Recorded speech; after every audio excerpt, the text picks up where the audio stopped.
Hey everyone, my name is Madison Buford. I'm doing a video reflection for discussion number 10.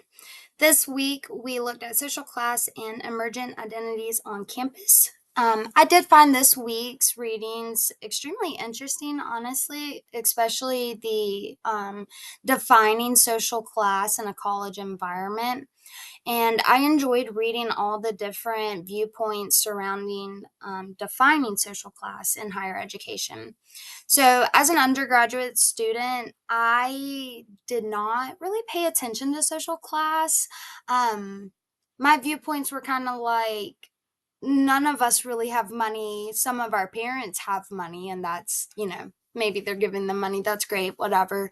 But all of us are just kind of broke here, figuring ourselves out and trying to get to the end point, which is graduation.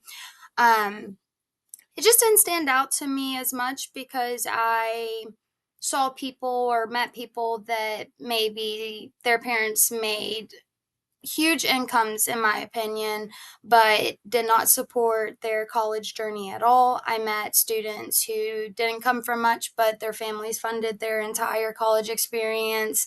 I met people in selective organizations like Greek Life and stuff that took every college expense out on student loans.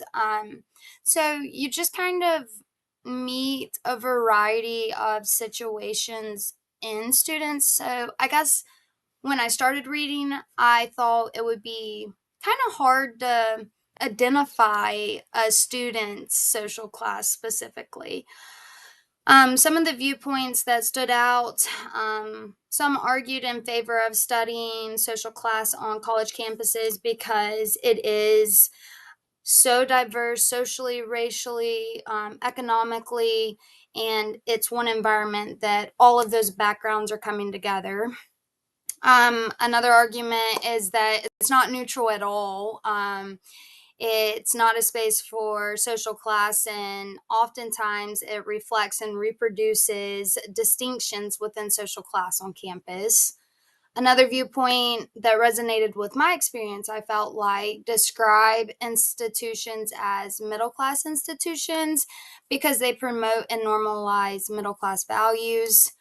But overall, the quote that I chose for the assignment and that stood out to me is: the college environment may be a useful place to explore social class, but Stewart and Osdrove, 1993, argued that colleges themselves represent different social classes. Thus, aspects such as physical structures and buildings, types of courses taught, location, and focus could very well delineate a highly selective elite college from a community college.